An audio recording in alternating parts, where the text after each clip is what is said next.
Israel എന്ന പേർ വിളിക്കപ്പെട്ടവരും യഹൂദയുടെ വെള്ളത്തിൽ നിന്ന് ഉത്ഭവിച്ചിരിക്കുന്നവരും യഹോവയുടെ നാമത്തിൽ സത്യം ചെയ്യുന്നവരും സത്യത്തോടും നീതിയോടു കൂടെ ഇല്ലെങ്കിലും ഇസ്രായേലിന്റെ ദൈവത്തെ കീർത്തിക്കുന്നവരുമായ യാക്കോബ് ഗൃഹമേ, ഇത് കേട്ടുകൊള്ളുവിൻ.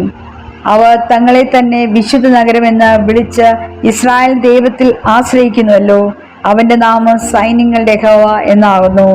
പൂർവ്വകാര്യങ്ങളെ ഞാൻ പണ്ട് തന്നെ പ്രസ്താവിച്ചു, അവ എൻ്റെ വായിൽ നിന്ന് പുറപ്പെട്ടു. ഞാൻ അവ കേൾപ്പിച്ചു, പെട്ടെന്ന് ഞാൻ പ്രവർത്തിച്ചു, അവ സംഭവിച്ചിരിക്കുന്നു. നീ കഠിനനെന്നും നിന്റെ കഴുത്ത് ഇരുമ്പ് ഞെരുമ്പുകളെന്നും നിന്റെ നെറ്റി താമ്രമെന്നും ഞാൻ അറിയുകൊണ്ട് ഞാൻ പണ്ട് തന്നെ നിന്നോട് പ്രസ്താവിച്ചു.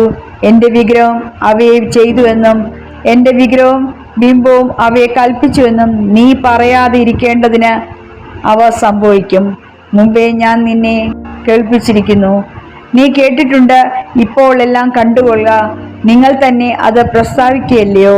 ഇന്നു മുതൽ ഞാൻ പുതിയത്, നീ അറിയാതെ മറഞ്ഞിരിക്കുന്നത് തന്നെ നിന്നെ കേൾപ്പിക്കുന്നു. ഞാൻ അത് അറിഞ്ഞുവല്ലോ എന്ന് നീ പറയാതെ ഇരിക്കേണ്ടതിന് അത് പണ്ടല്ലേ, ഇപ്പോൾ തന്നെ സൃഷ്ടിക്കപ്പെട്ടിരിക്കുന്നു. ഇന്നേ ദിവസത്തിനു മുമ്പേ നീ അതിനെക്കുറിച്ച് ഒന്നും കേട്ടിട്ടില്ല. നീ കേൾക്കുകയോ അറിയുകയോ നിന്റെ ചെവി നിന്ന് തുറക്കപ്പെടുകയോ ചെയ്തിട്ടില്ല.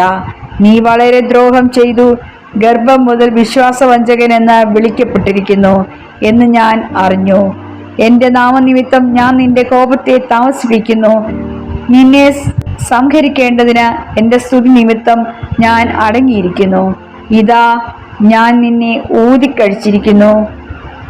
വെള്ളിയെ പോലെ അല്ലതാനും ഞാൻ നിന്നെ കഷ്ടതയുടെ ചൂളയിൽ ആകുന്നു ശോധനം കഴിച്ചത്. എൻ്റെ നിമിത്തം തന്നെ ഞാൻ അത് ചെയ്യും. എൻ്റെ നാമം അശുദ്ധമായി തീരുന്നതെങ്ങനെ? ഞാൻ എൻ്റെ മഹത്വം മറ്റൊരുത്തിനും കൊടുക്കയില്ല.